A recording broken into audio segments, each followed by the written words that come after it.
So the draft order is set for all non-playoff teams. What does that mean? The top 18 are set in stone, and then the rest of these down the line probably will change here. I very much doubt it remains exactly as is unless we see a Packers-Titans Super Bowl with the Bucks and Chiefs being eliminated in the AFC Championship and so on. But the draft order is set. Inevitably, trades will happen inside the top 10 and top 18. But for the purposes of this video, we're going to be doing the first end of season mock draft, which has the top 10 looking like this: Jags, Lions, Texans, Jets, Giants, Panthers, Giants again, Falcons, Broncos, and Jets again. So things are going to get really, really interesting. And let's go ahead and start with the Jacksonville Jaguars.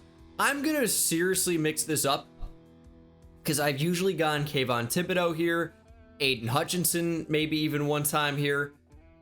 I think maybe earlier in the year we were predicting some quarterbacks, but the quarterback class remained not that strong. I'm going to get kind of weird. I'm going to go Evan Neal, number 1 overall. It's going to be a new head coach in there in Jacksonville. And what are they going to want to do?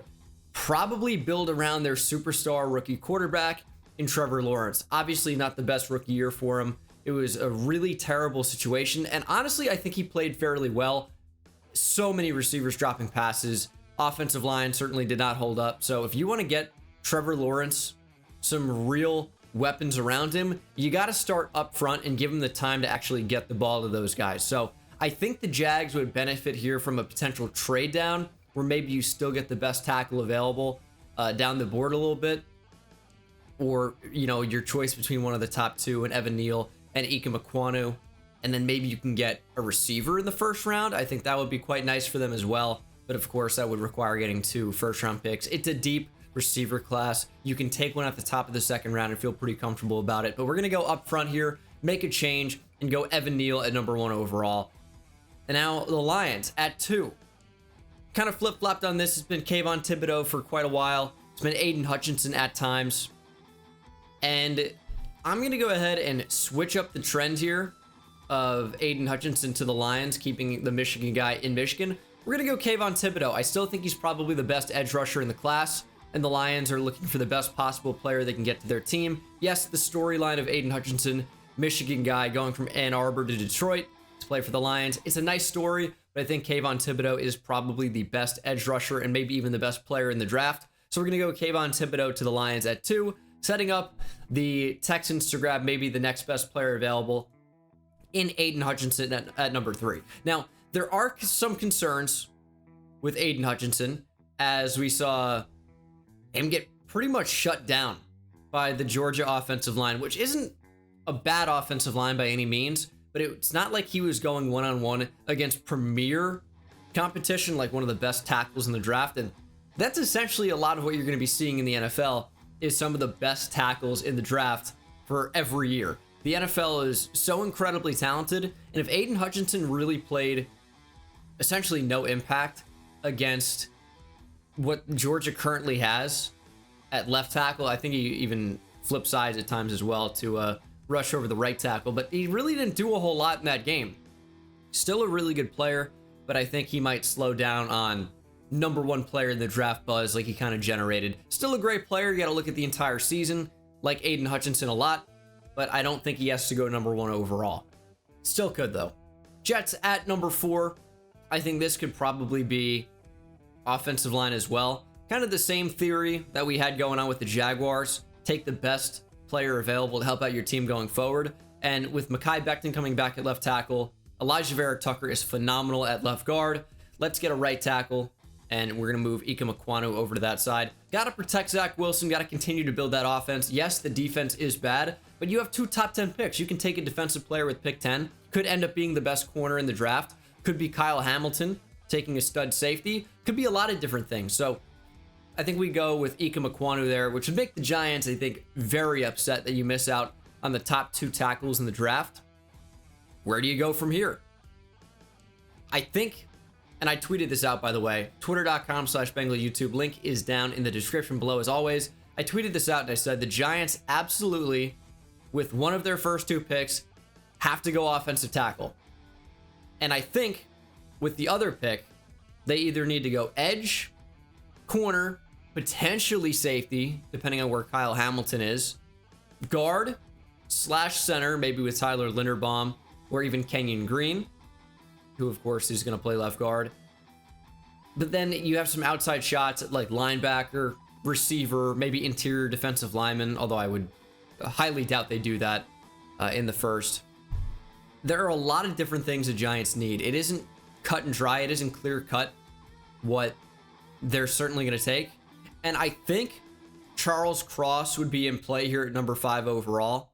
He's really, really good, really athletic, great in pass protection, and he had to be. It's the air raid Mike Leach offense at Mississippi State, so he had to be. And even showed at times he can be physical as a run blocker, even though it wasn't, necessarily shown off too much in that offense. But I'm going to go Charles Cross at number 5. I think he's good enough to go top 10 for sure. And with the top 2 tackles off the board at 1 and 4, I think maybe the Giants say, hey, we want to take one now. We don't want to risk it. And with a team like the Panthers in the market for an offensive tackle, with a team like maybe even the Falcons, the Broncos looking for a right tackle, I think they probably are just going to take one as soon as they have the option to, because is Charles Cross going to make it to 7? Maybe not with Carolina or a team just outside moving up. So we're going to go Charles Cross there, setting up the Panthers probably in a disappointed situation as well, because they really need offensive line help badly. But of the remaining offensive linemen, who are you really comfortable taking there? Kenyon Green, Tyler Linderbaum, but they don't really need center, or at least they don't need center at number 6 overall. I like Pat Elflein. He's fine. I think he's been playing center mostly for the Panthers this year. They've been kind of beat up a little bit, but I don't think you need to take center at number 6 overall. So now you start to talk about maybe one of the first quarterbacks going off the board here, and it kind of depends what you want. Kenny Pickett is going to be one of those high floor type guys where he's going to be pretty good right away. I think he's accurate, mechanically very sound as a passer. However, you are a little limited long term with Kenny Pickett because he doesn't have this otherworldly arm. He's not the most crazy athletic, but he's just a good player. And we've seen players like that go pretty high in the draft before. Tua Tagovailoa, I think, kind of fits the bill pretty well of what Kenny Pickett can be. I think they're probably fairly similar players, one of course being a lefty and Pickett from the right side, even though I haven't done a film study on him just yet. He's been great for Pitt this past year. Like Kenny Pickett as a player.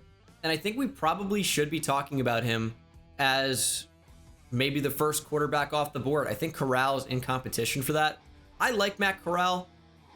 It's hard to get a good read on what he's actually going to be. Heavy RPO system under Lane Kiffin at Ole Miss. So a lot of it was, quick reads, quick hitters, things like that. And it's tough to know what Corral can really do, because even though there are a lot more RPOs in the league now, that doesn't mean it's going to be a primary RPO offense, kind of like what was at Ole Miss. So it's tough to know what he's really going to be, but the potential's there. He's got a big arm. He's really athletic.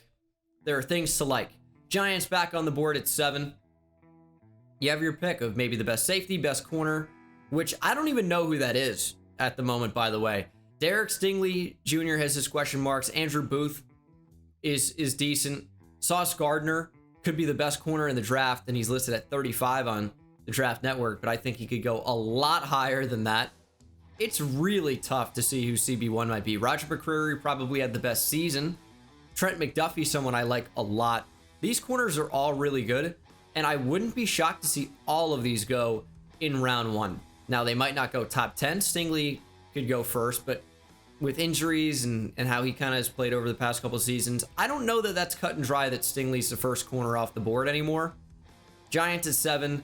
George Karlaftis is just a really solid player, but I love David Ajabo's potential.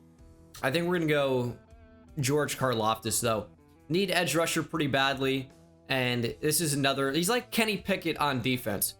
He's a high floor guy, probably going to be pretty good. Might not ever be an elite player, but I think he's kind of sneaky athletic, which I hate to... It's that classic, term for a white guy. But I think Aiden Hutchinson is not sneaky athletic. I think he's a freak. Karlaftis is not quite to that level, but is still a pretty good athlete with really strong, powerful hands, which you like on the edge big time. Really important for stopping the run, and also the punch power to drive a tackle back and really stun him. So Karlaftis should be pretty good, and I think would be worth a top 10 pick. He might not go top 10, but I think he'll probably go top 15 at the latest. Falcons at number 8. Another team with a lot of different options. Now, if I were picking for the Falcons here, not just of what I think they should do, but if I were, I really like AJ Terrell. He was exceptional in 2021, and I would just try to pair him with maybe the best corner in the class. And hey, you might even do a Clemson duo here. Andrew Booth Jr., not that they were teammates, by the way. I think they would have been a year removed. Maybe Andrew Booth would have been on the same team as AJ Terrell as a freshman, but I think it would be... Now, maybe they would have been. Yes, they would have shared 1 year in 2019. Of course, Booth Jr., draft eligible, Terrell, second year in the league. So they would have shared 1 year. Booth didn't really play as a freshman, though, so I think, yeah, they were teammates in the same room, but it's still kind of a fun storyline anyway, even if there's not a ton of crossover there. Both Clemson guys would be fun secondary, but I would love the idea of pairing, you know, two of the top corners together. I think that would be really, really nice, especially with how good Terrell was, and just really try to have that lockdown pairing for years to come. But also, they really need to put pressure on the quarterback. Haven't really done that. Kyle Hamilton would be sick over the top as well. I really think David Ojabo is going to end up going fairly high. And I'm going to take him here to the Falcons. It's so important to put pressure on the quarterback. It makes the job way easier for those corners and those safeties in the back end. You need to put pressure on the quarterback. Very rarely are you going to have a ton of coverage sacks where everyone plays perfectly and the pocket just eventually collapses. You need to have a difference maker that actually forces the quarterback to work quicker than he wants to, get the football out earlier than he wants to, and that's how turnovers happen, you know, consistently. So I think Ojabo, while very raw as a pass rusher, he does indicate that he does have a pass rush plan at times. So, you know, he has a great spin move. He sets it up, but, you know, still developing as a pass rusher, still new to football in the position, but is a crazy athlete. Might be the most athletic of all the edge rushers in the draft. Might be up there in terms of total athleticism in the draft, by the way. He is an absolute freak. Should be very fun to just see what kind of numbers he puts up at the combine. And then we have the Broncos at number 9. Still a weird spot because I don't think Denver really wants to take a quarterback in this draft. Drew Lock, I think, has improved a little bit. He's looked okay the past couple times I've seen him, but I don't know that he's the answer. But is anyone in this draft the answer at quarterback for the Broncos? I'm not sure that they are. So what do you take? It's a pretty tough question. I think maybe you do go with a quarterback. We're going to go Desmond Ridder. There are a lot of guys who are really, really high on him. You know, I struggle with watching him because I see his accuracy and I go, it's kind of all over the place. But mentally, athletically, he's one of the best quarterbacks in the draft. Really, really good. It's just becoming more consistent and developing, you know, just overall general accuracy.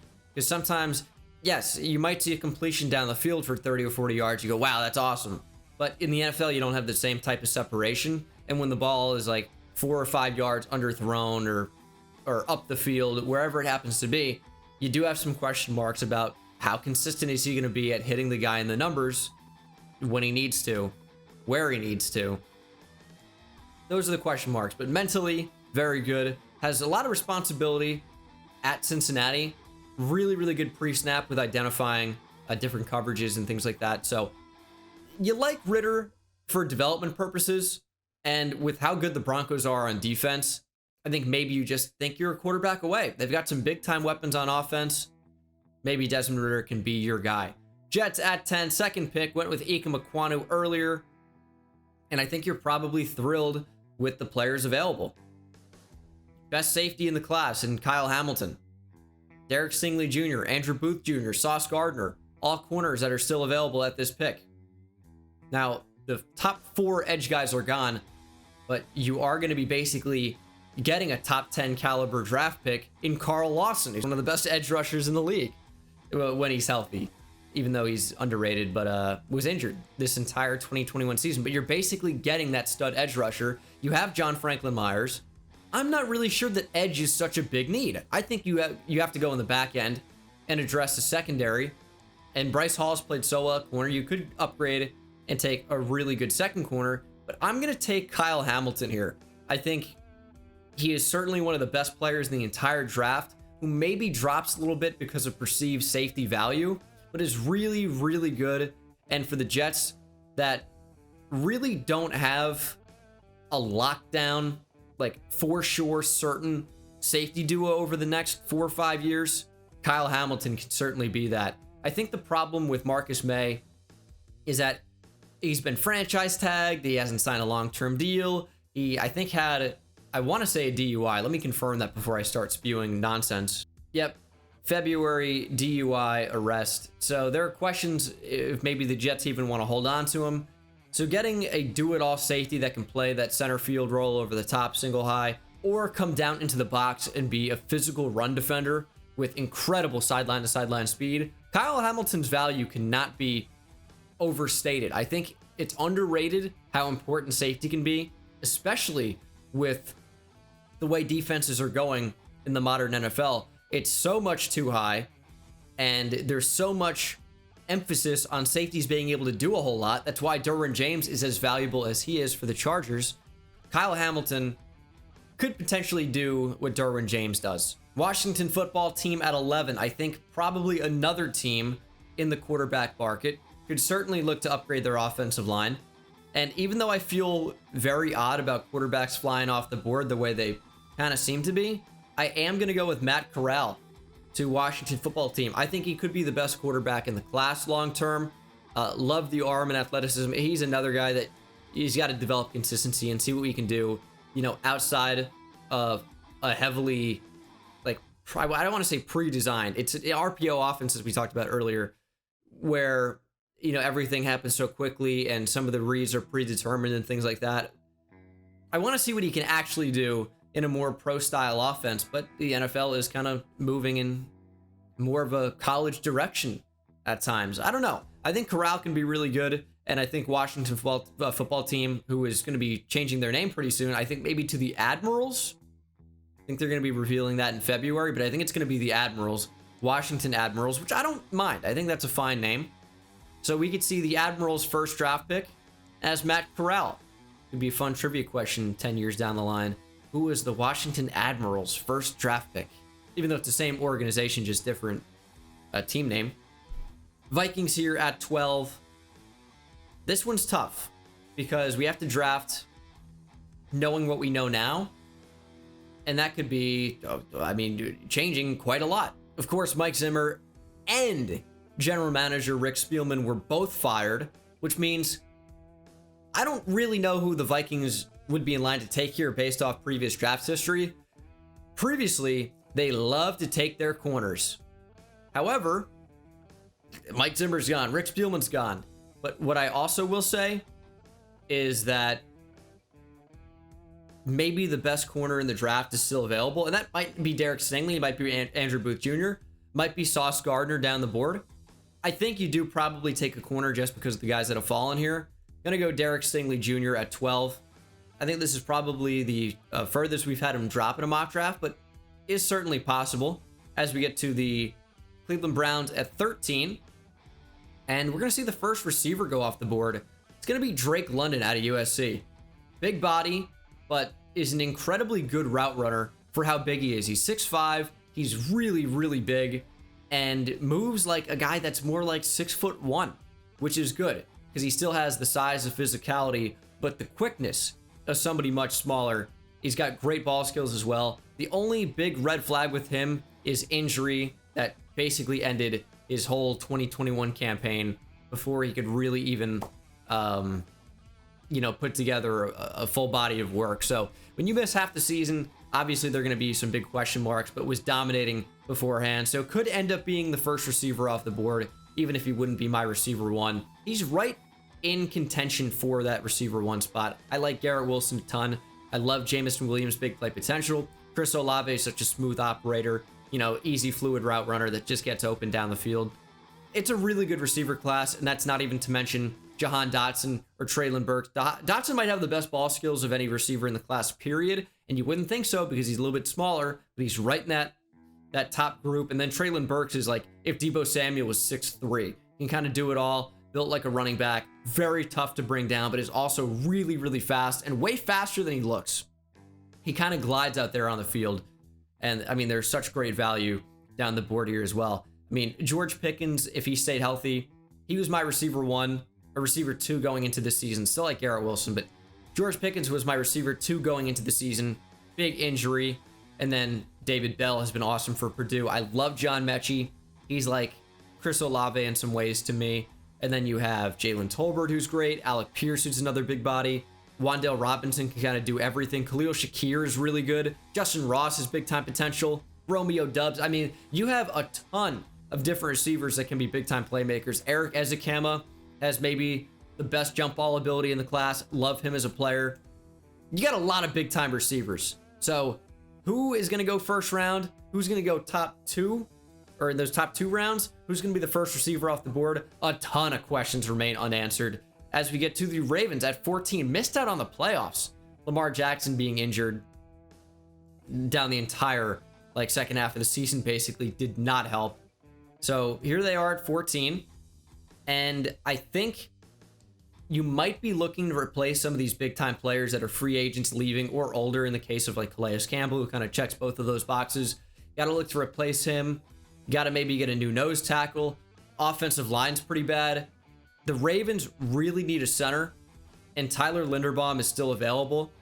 Feels kind of weird to go Tyler Linderbaum here, but the Ravens need a center so badly, and Linderbaum is maybe the best center prospect we've seen in a little while.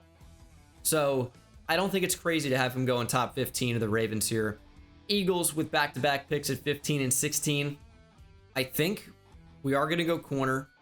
And if I'm calling Sauce Gardner maybe the best corner in the class, we are going to go with him at number 15 there to Philadelphia. They need corner. I still think they need receiver really badly. And you do have so many great receivers still available. So the question is, we love Devontae Williams. I did that in the last video. I don't know. I read Jamison Williams and I just say Williams. Devontae Smith. Incredible for Alabama last season. Now, he and Jamison Williams were never teammates. So there's no Alabama connection there. Jamison Williams was a transfer that played just this season at Alabama, of course. Devontae Smith won the Heisman last year and then left. So these guys were never on the same team. So there's no connection there, but it would be a really good fit. It's disgusting how bad the receiving core has been. JJ Arcega-Whiteside is terrible, and Jalen Reagor has not been particularly good. Who is the best fit with Devontae Smith? It kind of depends. I don't think there necessarily is one best fit. It is tempting to go Jamison Williams just because of the big play potential and everything that he offers. And it's not that Devontae Smith doesn't have that big play potential, but he's not as crazy fast as Jamison Williams is. So I think that's just a really good fit. Garrett Wilson is still amazing. Could be him, could be Olave, could be, any one of these receivers. I think depending on the organization, you might have, 3 or 4 different receiver ones. And I think receiver 2 could be super different. So I think the ordering of the top 5, top 6, top 7 receivers is going to vary big time, team to team. And of course, certain teams are going to be maybe moving a guy like Drake London down because of injury. Might have a red flag with Chris Olave being outproduced by younger guys like Garrett Wilson, like Jackson Smith and Jigba. Maybe you don't love Chris Olave for that reason. Traylon Burks, depending on your offense. There's a lot of different options. Jahan Dotson still is amazing. He could go a lot earlier than we've kind of talked about. But Jamison Williams is the pick there, just for big play potential and how I think he's going to work in that Philly offense. Now we get to the Chargers at 17. It's got to be Jordan Davis. Can't really be anybody else to me. His big critique is that he just doesn't play a lot, but it's maybe not because of him as a player, but just the Georgia defense. If you have 2 lines deep of stud players that you want to keep everybody fresh and rotate them in and out depending on the look, do it. Why not? So does Jordan Davis only play about 22 snaps per game because Jordan Davis can't handle playing more? Maybe not.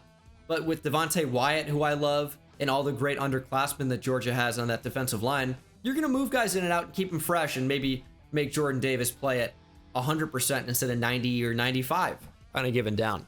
So the Chargers, whose run D is so terrible, even look at last night as I record this against the Raiders. They could not stop the run. It lost them the game. It kicked them out of the playoffs. If Jordan Davis can just eat up the guard in the center on a given play, what are you going to do? Especially when he can two-gap, especially when he can get pressure from the nose tackle position.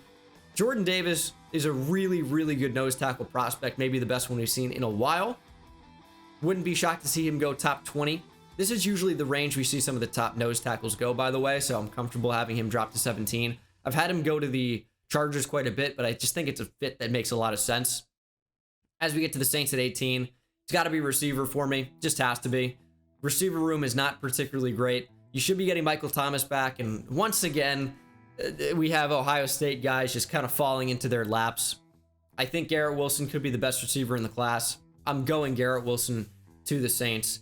He's an incredible player. Again, maybe the best receiver in the class. Could be my receiver one. I've had that for a while now. I have no real reason to change it at this moment in time. Of course, once I do tape study breaking down all the receivers, things are going to move around a bit. But Wilson for me right now is receiver one. Saints love their Ohio State guys, and I think it'd be a really, really good fit with the idea that Jameis Winston stays in New Orleans, which I think will happen. Eagles back on the clock at 19. What do we do here? I like their offensive line. Now, it just depends if Jason Kelsey's going to play for a long time. Got Landon Dickerson as maybe the future center, but current left guard. What do you do if you're Philly? You've taken a receiver, you've taken a corner. I like in these spots to usually go offensive line, or excuse me, with a linebacker. And it's hard to go wrong with Devin Lloyd or Nakobe Dean. I think they're both really, really good players. We're going to go Devin Lloyd here. He's probably the best cover linebacker in the draft. Really, really fast. And I think he can play, run fills as well. I think he's big enough to get that done. He's done it at Utah. And I think this is a really strong draft for Philly right now. And my usual critique is that, oh man, you're a Giants fan. You just picked badly for Philly. It's a make-believe what I think is going to happen mock draft. I'm not going to give Philly a bad player because, oh man, it's the Eagles. I can't give them a player I think is good. This is just what I think would be a good draft for Philadelphia. And if you can come away, by the way, and this is, of course, could go either way, up for debate. But if you can come away with LB1, receiver 1, and CB1, and some guys are going to have that.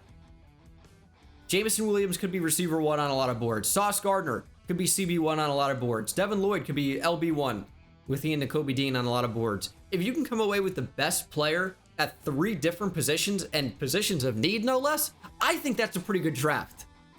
Steelers at 20. Man, they need quarterback so bad. But who do you take here? Do you try and develop Malik Willis or Sam Howell?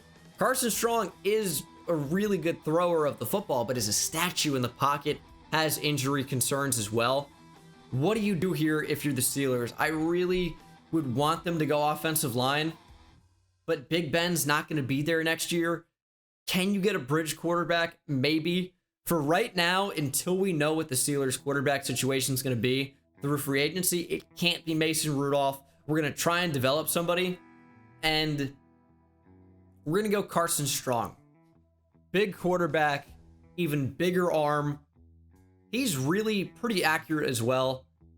Good mind, but he's so immobile that there will be teams that just don't want that. But if they're going to start Big Ben over the past however many years of him being basically immobile, Carson Strong, it could work well for you because he has the arm to stretch the field, which the Steelers have wanted to be able to do, but haven't really been able to do because of how they're limited with Big Ben's noodle at this point in his career. Patriots at 21. I always like to go corner for them here. I think receivers in play, but they run so much man. And with Roger McCreary available as, maybe the best man-to-man corner in the draft, it's so tough to not find that as a dream fit. But Andrew Booth Jr. is available. If you can have 2 corners with elite ball skills, in JC Jackson and Andrew Booth Jr., you're going to force a lot of turnovers, especially when they have covered chops as well. Dolphins at 22 fired Mike Flores. Why did I call him Mike? Fired Brian Flores today. I'm reading things and I'm getting in my head, and I read Mike Hill right, and I said Mike. They fired Brian Flores, and I cannot believe it. One of the top 10 coaches in the league, probably without a job for right now. But I understand, could not get on the same page with the GM and ownership chose Chris Greer over Brian Flores. It's interesting. Brian Flores apparently ruffled a lot of feathers, but is also a really good coach. So still kind of a crazy move. But what did the Dolphins do here at 22? It's a good question. I think you got to protect Tua. If he's going to be your guy, and Brian Flores reportedly did not want Tua to be the QB, by the way. But if you want to have Tua as your starting quarterback, you got to keep him on the field. Somebody with injury history. You got to try and protect him as best as possible. And who do we like at this point? Well, if we're taking a tackle, I do probably like Trevor Penning at this point over Nicholas Petit-Frere. I like Bernard Raymond quite a bit as well. I probably like both of them over NPF. But I don't know. What would the Dolphins opt to do there? At wide receiver, you can get some pretty good players. You went wide receiver top 10 last year. It's worked out pretty well. I don't know that you're going to want to do that again. You could, certainly. But I think getting protection and getting the time to make it so you can stretch the field with the elite deep threat that is Jalen Waddle, that has not been on display at all because of your offense, I think you got to go offensive line here. Who's the best true one available? It probably goes something like Penning, Green, Raymond. Something like that. Let's go Trevor Penning. Physical, big, huge. Another athletic freak. He's like 6'7", well over 300 pounds. Really, really physical. Yes, Northern Iowa. He went to UNI. It's this really small school. FCS football. But he dominated. Of course, he should be. And he's got the size. He has the athleticism. And I think that's going to play up, even if you're worried about the competition. Raiders at 23. It's got to be offensive line. I'm going to go Kenyon Green here. It's just, I think you're taking the best one available. Their offensive line is not good. I think this could be receiver as well. If you want to take a receiver, just pretend. I would probably have them go, Jahan Dotson. I think that'd be a really good pairing with Bryan Edwards. Could make an argument for a lot of these guys, but I think Jahan Dotson would make a lot of sense there. As we get to the Cardinals at 24. Cardinals in an interesting spot. Now, Marco Wilson has played pretty well as one of their corners, like Byron Murphy. Now, I don't think they're certainly not going to take a corner again and take one a lot higher. But edge is a big need as well, because you have J.J. Watt, injury concerns, of course, and not a long-term deal with Arizona. And then you have Chandler Jones, who I think has an expiring contract this season. So what if he doesn't return to Arizona? And even so, you still will need to get another edge rusher in there. So what do you want here? Well, you run a defense that I think would suit Trayvon Walker really, really well. So I'm going to go ahead and take him. Really interesting player. I think probably is your prototypical 4-3 defensive end, but has been able to move inside, has shown that at Georgia, and can actually drop back into coverage as well. So if you want to have him play the edge with the ability to drop back, maybe as a like 3-4 outside linebacker at times, you have the ability to get really creative on defense.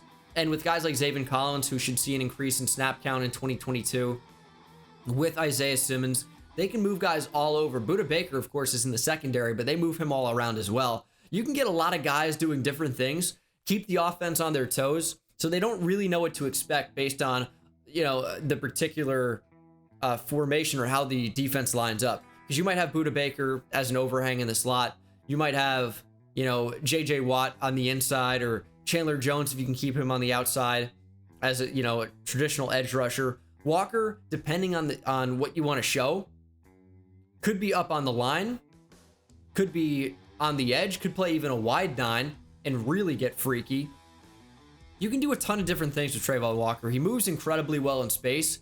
Not typical of someone his size, which is like 6'5", 270. Bengals at 25. I like their defense quite a bit. I have questions about their pass protection.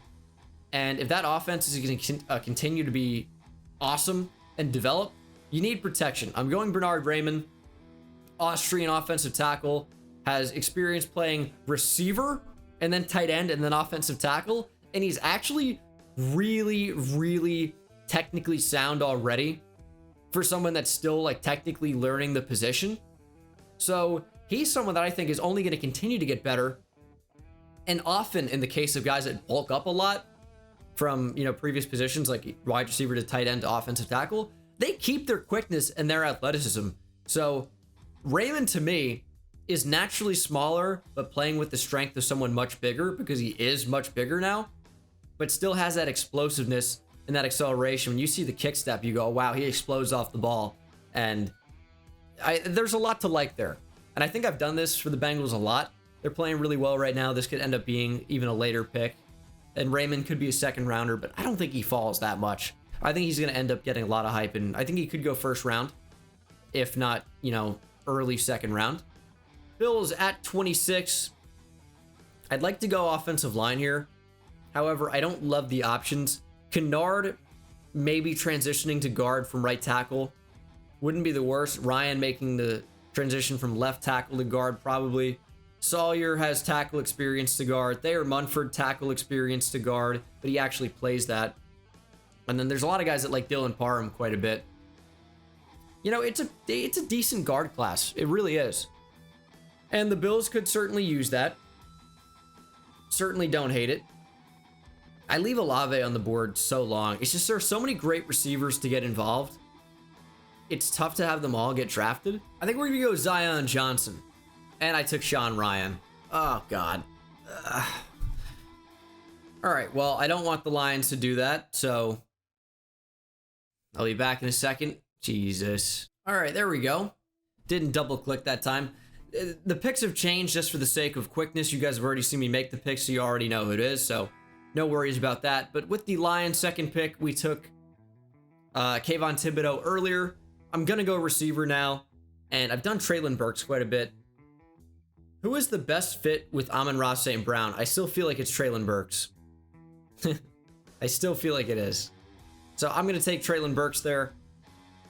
I said it earlier. I think he's like if Deebo Samuel is 6'3", big body, very fast, very stocky though. He can kind of do it all. He works as a deep threat. I think he can play underneath. He's maybe the best receiver in the class with the ball in his hands. Gotta love it. Cowboys at 28. Now, we could go a lot of different directions here. I like the idea of taking an edge rusher. And I like Jermaine Johnson quite a bit as a run defender. Pass rush has a bit of a ways to go. But day one, going to be a really good run defender. Could go safety. Jaquan Brisker, Daxton Hill would work out quite a bit.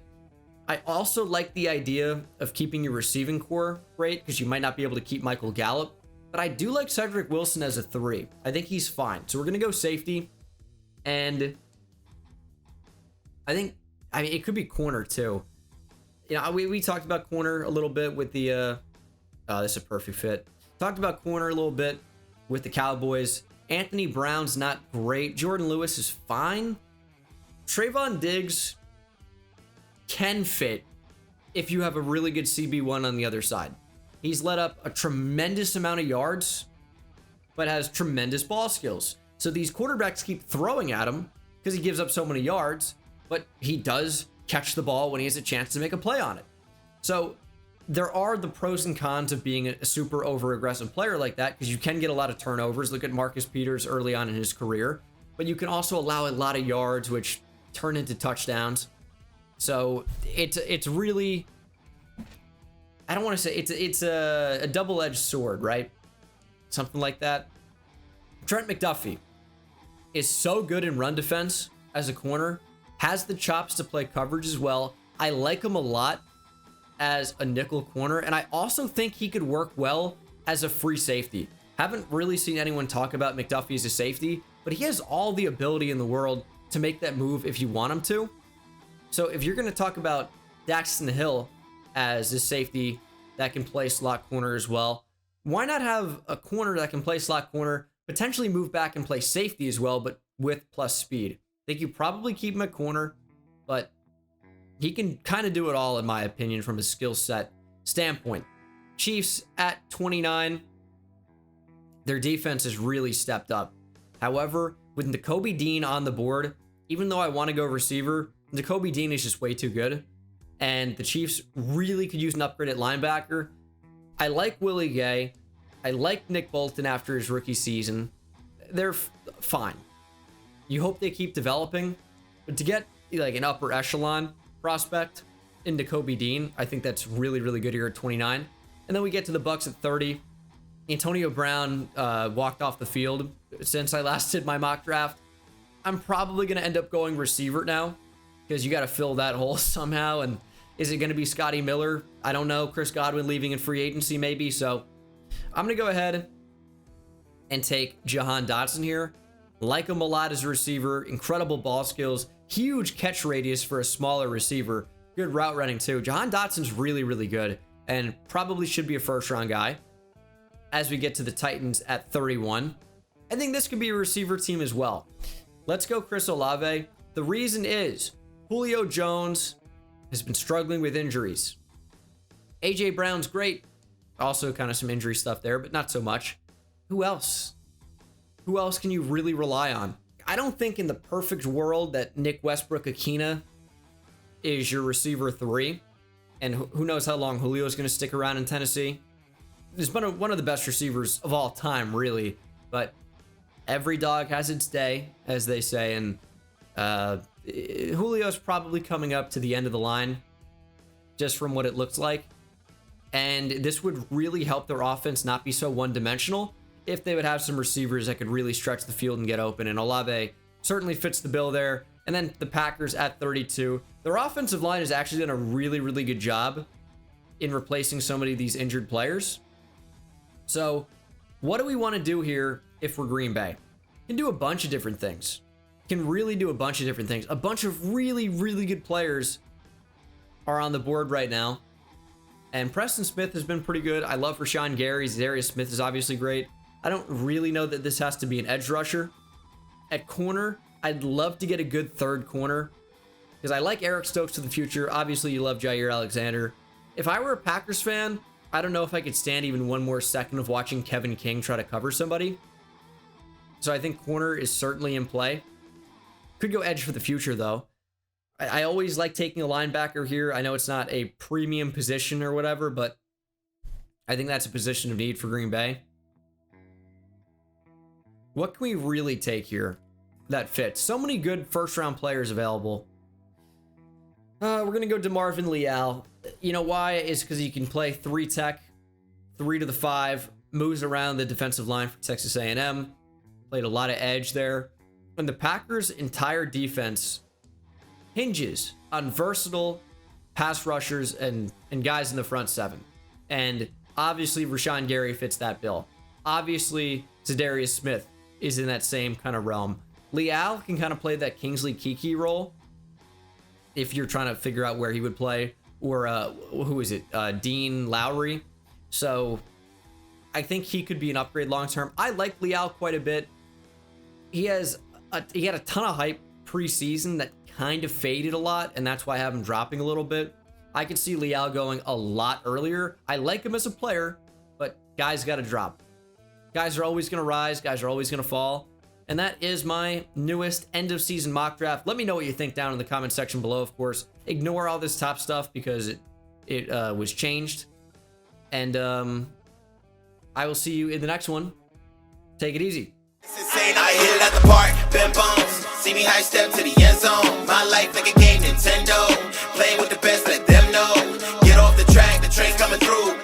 Yeah, promise you get in my way, then you best believe I'ma just run over you. Yeah, yeah. I'ma turn taking it back to the house. Defensive joke, I'm laughing so loud. Speedbird's good.